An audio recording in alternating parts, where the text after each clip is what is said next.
ஹல்லேலூயா. கர்த்தராகிய இயேசு கிறிஸ்துவை விசுவாசி, அப்பொழுது நீயும் உன் வீட்டாரும் ரட்சிக்கப்படுவீர்கள். ஹல்லேலூயா. ஆமென். இந்த மாதத்திலே ஆமென் ரட்சிப்பு ஆகிய தேவன் ரட்சிப்பை தருகிறார். ஹல்லேலூயா. ரட்சிப்பு என்பது கர்த்தருடையது. ஹல்லேலூயா. ஆமென். கர்த்தராகிய இயேசு கிறிஸ்துவை விசுவாசி, அப்பொழுது நீயும் உன் வீட்டாரும் ரட்சிக்கப்படுவீர்கள் என்று எழுதப்பட்டது. ஹல்லேலூயா. ஆமென். ஆண்டவர் இயேசு கிறிஸ்து நாம் மகிமைப்படுவதாக. இந்த ரட்சிப்பை குறித்து இந்த 16ஆம் அதிகாரத்தை நீங்கள் வீட்டிலே வாசித்துக் கொள்ளுங்க. ஹல்லேலூயா. அதை குறித்து அடுத்த பகுதிகளை ஆண்டவர் நமக்கு தருவாராக. ஹல்லேலூயா. ஆமென். ஆண்டவராகிய இயேசு கிறிஸ்துவை, கர்த்தராகிய இயேசு கிறிஸ்துவை விசுவாசி, அப்பொழுது நீயும் உன் வீட்டாரும் ரட்சிக்கப்படுவீர்கள். ரட்சிப்பு என்றால் என்ன? ஹல்லேலூயா. ஆமென். ஹல்லேலூயா. ரட்சிப்பு என்பது ஒரு மனிதன் பாவத்திலிருந்து ஹல்லேலூயா விடுபட்டு ஆண்டவர் இயேசு கிறிஸ்துவை சொந்த இரட்சகராய் ஏற்றுக்கொள்வது. ஹல்லேலூயா. ஆமென். ரட்சிப்பின் வஸ்திரம் ஹல்லேலூயா ஆண்டவர் நமக்கு தருகிறார். ஹல்லேலூயா. ரட்சிக்கப்பட்டவர்களை ஆண்டவர் என்ன செய்கிறார் என்று கேட்டால் எங்கே அவர் சேர்க்கிறார்? ரட்சிக்கப்பட்டவர்கள் எங்கே இருக்க வேண்டும்? அப்போஸ்தலர் நடவடிக்கை புத்தகம் 2ஆம் அதிகாரத்தினுடைய கடைசி வசனத்தை வாசிங்க. ஹல்லேலூயா. தேவனை துதித்து ஜனங்கள் எல்லாரிடத்திலும் தயவு பெற்றிருந்தார்கள். எஸ், ரட்சிக்கப்படுகிறவர்களை எஸ் கர்த்தர் அனுதினமும் எஸ் சபையிலே சேர்த்து கொண்டு வந்தார். அவன் ரட்சிக்கப்படுகிறவர்கள் ஆண்டவர் எங்கே வைக்கிறார்? சபையிலே வைக்கிறார். ஹல்லேலூயா. ரட்சிக்கப்படுகிறது என்று சொன்னால் உலகத்தில் இருக்கிற எல்லாவற்றையும் அவன் விட்டுவிட்டு ஹல்லேலூயா ஆண்டவர் இயேசு கிறிஸ்துவை பின்பற்றுவது. ஹல்லேலூயா. உலகத்தில் இருக்கிற ஆசாபாசங்களை எல்லாம் விட்டுவிட்டு பாவத்திற்கு மனம் திரும்பி ஆண்டவரை சொந்த இரட்சகராய் ஏற்றுக்கொள்வது. அந்த மனிதன் ஹல்லேலூயா சங்கீதம் 1 வாசித்தது போல ஹல்லேலூயா அவன் துன்மார்க்கனுடைய ஆலோசனைக்கு நீங்களாக்கி, பாவியுடைய வழியிலிருந்து நீங்களாக்கி, பரிகாசக்காரன் உட்காரும் இடத்திலிருந்து அவன் நீங்களாக்கி, தேவ சபையிலே அப்ப நீங்களாக்கி அவன் எங்க வருவான்? ஹல்லேலூயா ஆண்டவருடைய சபையிலே அவன் கொண்டு சேர்க்கப்படுகிறான். ஹல்லேலூயா. ஆமென். இரட்சிப்பாகிய தேவன் இந்த நாளில் நமக்கு ரட்சிப்பை கொடுக்கிறார். ஆமென். ரட்சிப்பு என்பது அது கர்த்தருடையது. ஹல்லேலூயா. ரட்சிக்கப்படுகிறவர்கள் ஒருவன் மனம் திரும்பி அவன் ரட்சிக்கப்படுகிற போது அவன் வீட்டார் அனைவரும் அவன் ரட்சிக்கப்படுகிறார்கள். ஹல்லேலூயா. அதுதான் தேவனுடைய சித்தமாக இருக்கிறது. ஒருவன் அதை அறிந்தான் என்று சொன்னால் அவன் குடும்பத்தார் எல்லாரும் ஆண்டவரை அறியும்படியான கிருபையை கல்வாயிலே அவர் பொழிந்தார். ஹல்லேலூயா. இந்த வேளையிலே ஆண்டவர் நம்மை பார்த்து ரட்சிக்கப்பட்டவர்கள் அவர் எங்கே இருக்க வேண்டும்? ஹல்லேலூயா. அவர்கள் ஏதேன் தோட்டத்திலே இருக்க வேண்டும். ஹல்லேலூயா. இப்ப ஏதேனிலே இருக்கிறவர்கள் என்ன செய்கிறார்கள்? ஹல்லேலூயா. அங்கே பாவம் பெருகிறது. ஹல்லேலூயா. ஆண்டவர் கொடுத்த பிரமாணத்தை அவன் மீறுகிறார்கள். ஹல்லேலூயா. சபையாகிய உடன்படிக்கைக்குள் ஆண்டவர் ஏற்படுத்துகிறார் புதிய பிரமாணத்திலே. ஹல்லேலூயா. இதற்கு முன்பதாகவே இவர்கள் ரட்சிக்கப்பட்டிருக்கிறார்கள். ரட்சிக்கப்பட்டவர்களை குறித்து சொல்லப்படுகிற 2ஆம் அதிகாரத்தை திருப்புங்க. ஆதியாகமம் 2ஆம் அதிகாரத்துக்கு வாங்க. ஹல்லேலூயா. இங்கே சொல்லப்படுகிறது. ஹல்லேலூயா. 2ஆம் அதிகாரம் அதனுடைய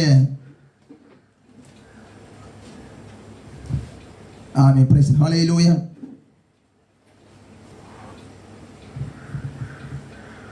15, 16, 17, 18 வாசிங்க. தேவனாகிய கர்த்தர் மனுஷனை ஏதேன் தோட்டத்தில் அழைத்து கொண்டு வந்து அதை பண்படுத்தவும் காக்கவும் வைத்தார். தேவனாகிய கர்த்தர் மனுஷனை நோக்கி, நீ தோட்டத்தில் உள்ள சகல விருட்சத்தின் கனியையும் புசிக்கவே புசிக்கலாம், ஆனாலும் நன்மை தீமை அறியத்தக்க விருட்சத்தின் கனியை புசிக்க வேண்டாம், அதை நீ புசிக்கும் நாளில் சாகவே சாவாய் என்று கட்டளையிட்டார். 18 வாசிங்க.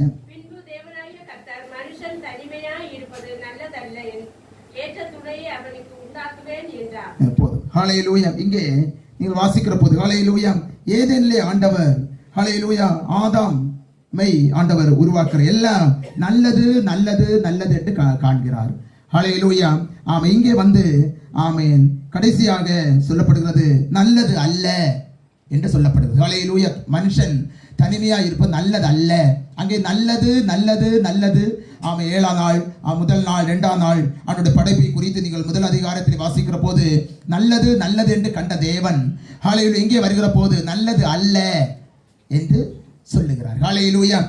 மனிதன் தனிமையா இருப்பது நல்லதல்ல. இங்கே ஆதாமை ஆண்டவர் உருவாக்கி தான் மனிதன் தனிமையா இருப்பது நல்லதல்ல என்று கண்டார். ஹல்லேலூயா. என்னுடைய முக்கிய வார்த்தை ஹல்லேலூயா என்னவென்று கேட்டால், முதலாவது ஆதாம் உருவாக்கப்பட்டிருக்கிறார்.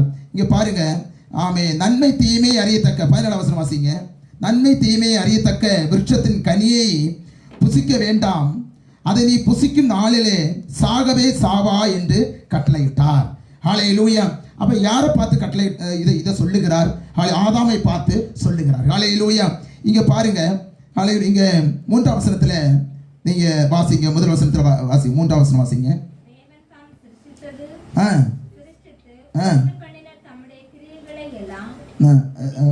மூன்றாம் வசனம், முதல் வசனம், மூன்றாம் அதிகாரம். தேவனாய கர்த்தர் உண்டாக்கின சகல காட்டு ஜீவன்களிலும் இருந்தது.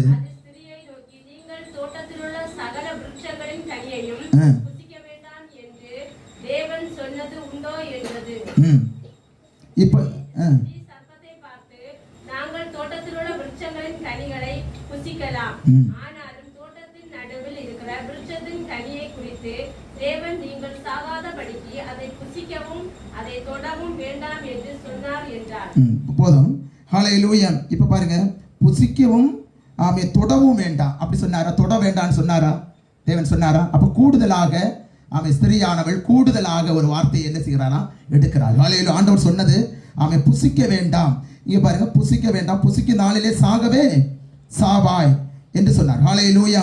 நன்மை தீமை அறியத்தக்க கனி, அது 17 வசனம்.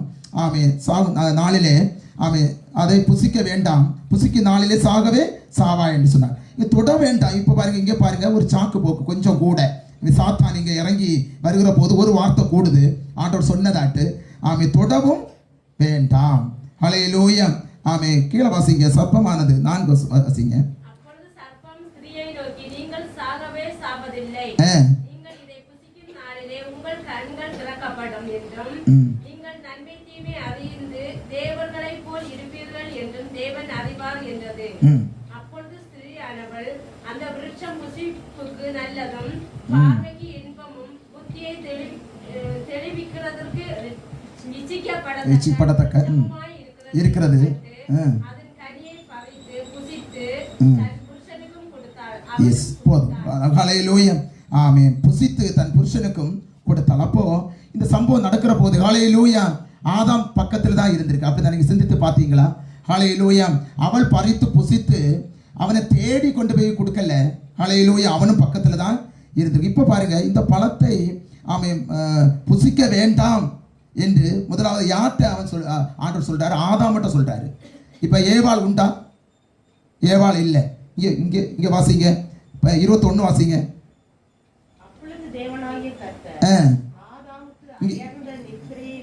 ஒரே நிமிஷம் அப்படி இல்லைங்க. அதாவது மேல நமக்கு இங்க இங்க என்ன ஆதாம்கிட்ட என்ன சொன்னார்? நீ இதை புசிக்க வேண்டாம், புசிக்க நாலு சாகவே சாக என்று கட்டளையிட்டார். அப்ப ஆதாமை பார்த்தா சொல்றாரு 14 வசனத்துல. இங்க பாருங்க 21 தான் ஏவாளை உருவாக்குறார். அதுக்குள்ள இங்க என்ன நடந்திருக்கு? இவளுக்கு எப்படி இந்த விஷயம் தெரியும்? ஆண்டவர் ஆதாம்கிட்ட பேசுனது எப்படி தெரியும்? அப்ப அவன் சொன்னாதானே தெரியும். அப்ப என்ன செய்திருக்கிறாங்க? அவங்க ஒண்ணுக்கு ஒண்ணு என்ன செய்யறாங்க? பேசியிருக்கிறாங்க. கீழே இருக்கு, வாசிங்க. அப்பொழுது தேவனாகிய கர்த்தர் ஆதாமுக்கு அயர்ந்த நித்திரையை வர பண்ணினார், அடைந்தான்.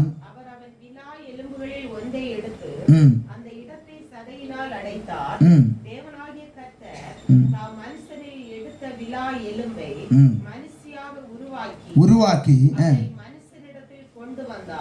போதும். ஹல்லேலூயா. இங்கே ஒரு உருவாக்குதல் நடைபெறுகிறது. இங்கே எல்லாம் பார்க்கிற போது உண்டாவதாக சகலத்தையும் அவர் உண்டாக்கினார். ஹல்லேலூயா. இங்கே உருவாக்குகிற ஒரு தன்மை. ஏவாளை அவர் உருவாக்குறார். அவனுடைய எலும்பை எடுத்து ஒரு நல்ல உருவாக்குதல் நடைபெறுகிறது.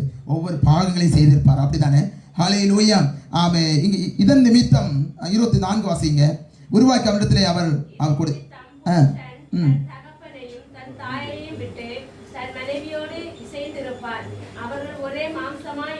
இருப்பார்கள். ஹல்லேலூயா. இப்போ ஒரே சரீரமாய் இவர்கள் இருக்கிறார்கள். ஹல்லேலூயா. இந்த வேளையிலே ஆதாமை பார்த்து ஆண்டவர் சொன்ன இந்த காரியத்தை இவன் இவ்விடத்திலே சொன்னான். இப்ப பாருங்க எங்க குற்றச்சாட்டு வருகிறது. ஹல்லேலூயா. ஆமென். அங்க கீழே வாசிங்க 7ஆம் வசனம் 3ஆம் வசனம் 7ஆம் வசனம் வாசிங்க. அப்பொழுது அவர்கள் இருவருடைய கண்களும் திறக்கப்பட்டது. அவர்கள் தாங்கள் நிர்வாணிகள் என்று அறிந்து அத்தி இலைகளை தைத்து தங்களுக்கு அரைப்பச்சைகளை உண்டு பண்ணினார்கள்.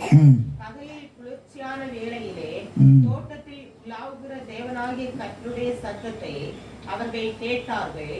அப்பொழுது ஆதாமும் அவன் மனைவியும் தேவனாகிய கர்த்தருடைய சந்நிதிக்கு விலகி தோட்டத்தின் விருட்சங்களுக்குள்ளே ஒளித்துக் கொண்டார்கள். அப்பொழுது தேவனாகிய கர்த்தர் ஆதாமை கூப்பிட்டு, நீ எங்கே இருக்கிறாய் என்றார்.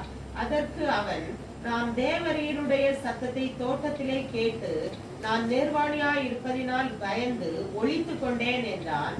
அப்பொழுது அவர், நீ நிர்வாணி என்று உனக்கு அறிவித்தவன் யார்? புசிக்க வேண்டாம் என்று நான் உனக்கு விலக்கின விருட்சத்தின் கனியை புசித்தாயோ என்றார். அதற்கு ஆதாம், என்னுடனே இருக்கும்படி தேவரீர் தந்த ஸ்திரீயானவள் அவ்விருட்சத்தின் கனியை எனக்கு கொடுத்தாள், நான் புசித்தேன் என்றார். ஹல்லேலூயா. ஆமென். இங்கே ஆண்டவர் இயேசு கிறிஸ்து மகிமைப்படுவதாக. ஏதேனிலே ஆண்டவர் இந்த இவர்களை அவருடைய சாயலாகவே படைத்து நீதியின் வஸ்திரம். அப்போ நம்ம நேரமே இதை பார்ப்போம் என்றால் கடைசியில் இங்கே இருக்குது, புதிய ஏற்பாடில் நம்ம வரும்போது இருக்குது. ஹல்லேலூயா. நேரம் இல்லை. ஹல்லேலூயா. நீதியின் வஸ்திரம். இவர்களுக்கு என்ன வஸ்திரம் இல்லையா? எப்படி இருந்தாங்க? இப்போ இதை பழத்தை புசித்த உடனே நிர்வாணி என்கிற ஒரு தோட்டம் இவர்களுக்கு வருகிறது. ஹல்லேலூயா. இது தேவையா? ஹல்லேலூயா. அன்பு தேவ பிள்ளைகளே, இந்த 2ஆம் அதிகாரம் 3ஆம் அதிகாரத்தை நீங்கள் சிந்தித்து பார்க்க வேண்டும். ஒரு முறை உங்களுக்கு நான் இதை ஒரு மணி நேரமாவது வேணும். விரிவாக்கம் செய்ய வேண்டும். ஹல்லேலூயா. விரிவாக்கம் செய்ய ஆண்டவர் கிருபையை தருவார். நான் சுருக்கமாய் சொல்லி முடிக்கிறேன். இவருடைய ஹல்லேலூயா இந்த ஏவாள் ஆதாம் தனக்கு உண்டு பண்ணின தன்னுடைய ஹல்லேலூயா ஸ்திரீயை அவருடைய மனைவி கொடுக்கப்பட்ட அவள் இடத்திலே சில ரகசியங்களை சொல்லிவிட்டான். ஹல்லேலூயா. இப்போ ஹல்லேலூயா ஆதாம்கிட்ட தான் சொன்னாரு. அவன் அப்படியே போயிருக்கலாம். எத்தனையோ விருட்சங்கள் இருக்கு, அதை பார்க்கவே வேண்டாமே. தோட்டம் எப்படி இருக்கும்? ஹல்லேலூயா. அந்த பகுதிக்கு போகாமலே ஆயிரக்கணக்கான ஆண்டுகள் வாழக்கூடிய எல்லா காரியத்தையும் ஆண்டு உண்டு பண்ணி வைத்திருந்தார். அன்பு தெய்வ பிள்ளைகளே, இவனுக்கு துணை வந்ததும் பேச ஆரம்பித்திருக்கிறான். ஹல்லேலூயா. இவர்களுக்குள் ஒரு பிரிவை உண்டு பண்ணதான் சாத்தான் ஏவுகிறான். ஹல்லேலூயா. அவன் அழகாக சொல்லுகிறான், நீர் எனக்கு தந்த ஸ்திரீயானவள் அவளே எனக்கு கொடுத்தாள் என்று. ஹல்லேலூயா. அப்போ கொடுத்தான்னு சொன்னா கொஞ்சம் நல்ல லாங்கில் கொண்டு போய் தான் கொடுக்கணும். ஹல்லேலூயா. அப்படி இல்லை, பக்கத்தில் இருந்தால் புசித்து இருக்கிறாங்க. ஹல்லேலூயா. பக்கத்தில் தான் இருந்திருக்கு. அவளும் புசித்து தன் புருஷனுக்கும் கொடுத்தாள் என்று எழுதப்பட்டு. ஹல்லேலூயா. அவனும் பக்கத்தில் தான் இருந்திருக்கிறான். ஹல்லேலூயா. இவ்விதமான பாவத்தை செய்ய சாத்தான் அவன் தூண்டி விட்டான். அவன் கண்கள் திறக்கப்படும் என்று சொல்லி இப்போ கண்கள் திறந்திருக்கா? ஹல்லேலூயா. சாத்தான் பொய்க்கு பிதா. ஹல்லேலூயா. பொய்யை சொல்லி விடுவான். இப்போ கண் திறந்திருக்கா? அது உண்மைதான், அப்படிதானே? கண் திறந்திருக்கு. எதுக்கு திறந்து? ஹல்லேலூயா. அவனுக்கு நன்மைக்காக திறந்தது. ஹல்லேலூயா. அவனுடைய சொந்த ரூபத்தையே அவன் வெட்கி தலை குனியத்தக்க ஒரு தெளிவு. இது தேவையா? இது ஹல்லேலூயா. அநேக முறை நாம் சிந்திக்க மாட்டோம். வெட்கி தலை குனியணும். ஹல்லேலூயா. வெட்கம், அப்படித்தானே? அவனுக்கு வெட்கம் தானே வந்திருக்கு. ஹல்லேலூயா. இப்படிப்பட்ட வஸ்திரம் அவனுக்கு தேவையா? அத்தியிலே பறித்து அதை உடுத்திக் கொள்கிறான். ஹல்லேலூயா. நீதியின் வஸ்திரமாகிய வஸ்திரத்தை உடுத்தினவன் அவருடைய பிரகாசத்தினாலே, அவருடைய முக பிரகாசத்தின் வெளிச்சத்திற்குள் அவன் மூடிக்கொண்டிருந்தான். மறைத்து வைக்கப்பட்டது. நீதியின் வஸ்திரமாகிய வஸ்திரத்தை அணிந்தவன் இப்பொழுது அத்தியிலேயே பறித்து அவன் தைத்து வைக்கிறான். ஹல்லேலூயா. ஆண்டவர் இயேசு கிறிஸ்து பின்பு அவனுக்கு ஆடையும் கொடுக்க சபித்து எல்லாவற்றையும் அதை பின்னே வாசிக்கிற போது உங்களுக்கு நன்றாக தெரியும். அன்பு தெய்வ பிள்ளைகளே, ஏதேனிலே ஆண்டவர் உருவாக்கின உருவாக்கம் சர்ப்பமானது வஞ்சித்து பாவத்திற்குள் வாழ்கிற போது ஆண்டவர் இயேசு கிறிஸ்துவோடு உள்ள உறவு துண்டிக்கப்படுகிறது. ஹல்லேலூயா. இப்ப இயேசு கிறிஸ்துவோடு இவர்கள் உலாவ முடியாது. ஹல்லேலூயா. பாவம் செய்தபடினாலே ஒழித்து விட்டார்கள். இந்த உறவை புதுப்பிக்க எத்தனையோ யுத்திகளை மனுஷன் கையாண்டு வந்தான். அதை குறித்தெல்லாம் அடுத்த அதிகாரங்களில் வாசிக்கிற போது இருக்கிறது. பல யுத்திகளை அவன் கையாண்டு வந்தான். ஹல்லேலூயா. எந்த பலியிடுதல், எந்த நிவாரணங்களை செலுத்தியும் அவனுக்கு அந்த ரட்சிப்பை, ஆண்டவரோடு பேசுகிற அந்த உறவை புதுப்பித்துக் கொள்ள முடியவில்லை. ஹல்லேலூயா. இதை புதுப்பிக்க தான் ஆண்டவர் இயேசு கிறிஸ்து பிதாவாகிய தேவன் ஒரே பேரான குமாரனான இயேசு கிறிஸ்துவை பூமியிலே அனுப்புகிறார். ஆண்டவரோடு உறவாட, அவர் மறுபடியும் பேச அவர் கல்வாரியிலே பாடுபடுகிறார். அதுதான் ரட்சிப்பு. ஹல்லேலூயா. இந்த ரட்சிப்பை, ஹல்லேலூயா, மகாபெரிய ரட்சிப்பை நாம் பெற்றுக்கொள்ள வேண்டும். ஹல்லேலூயா. மத்தேயு 3 அதனுடைய ஹல்லேலூயா 3ஆம் அதிகாரம் 5ஆம் அதிகாரம் மத்தேயு 5:3 வாசிங்க. வாசித்து ஜெபி. மத்தேயு 3ஆம் அதிகாரம் 5 வாசிங்க.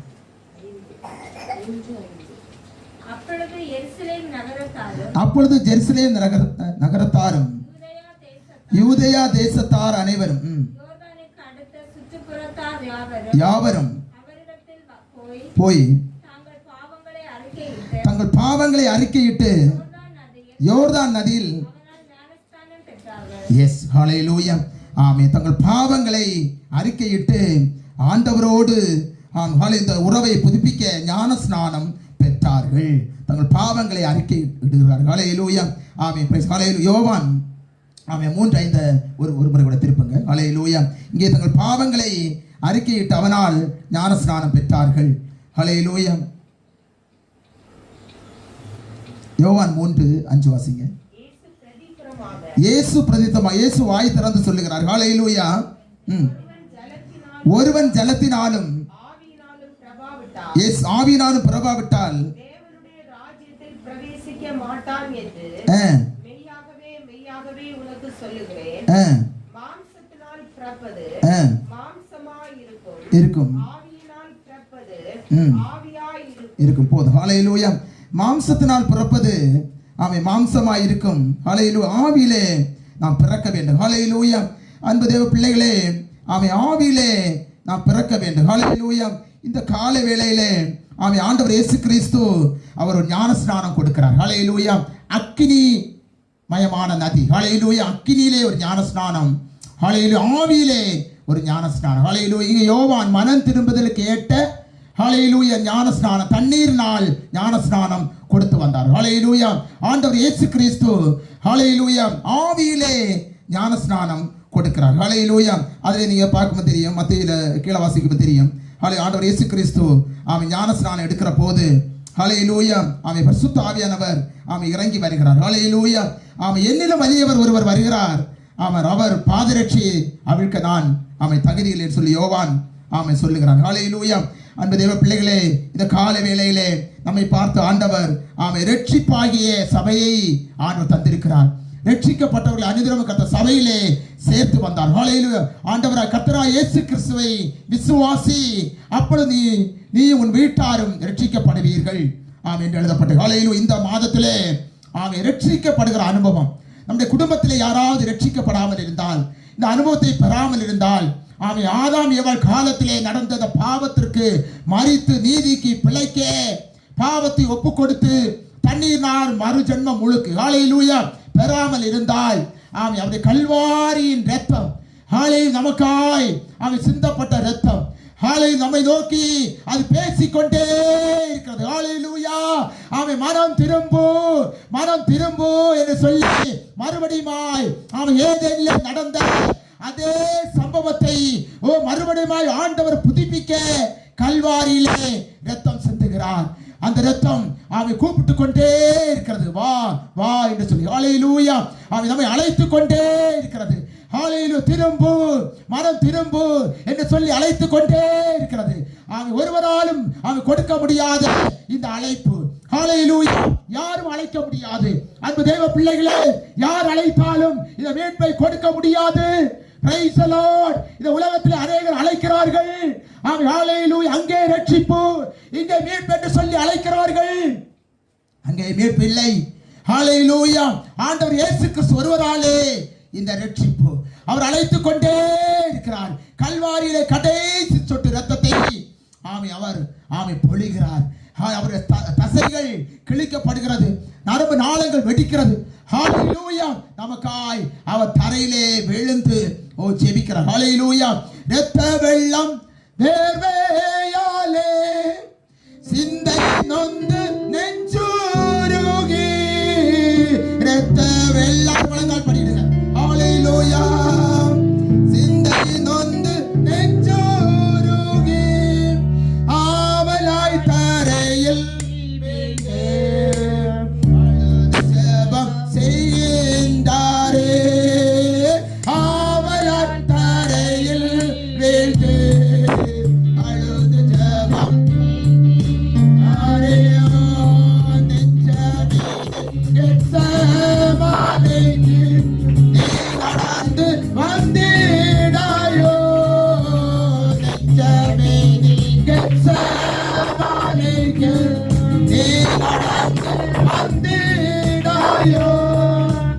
சஞ்சலத்தால் நெஞ்சுருகி கதறுகின்ற ஆண்டவனா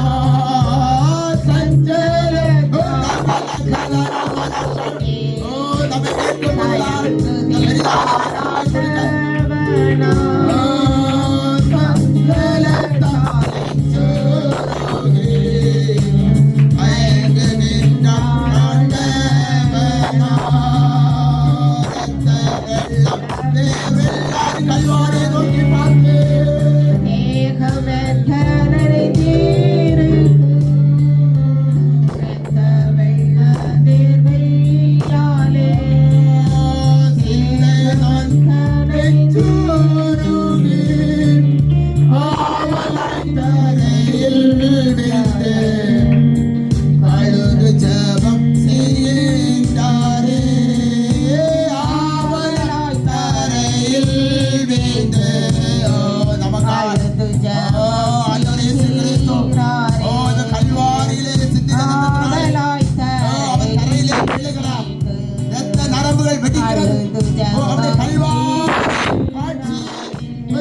காட்சி ஹalleluya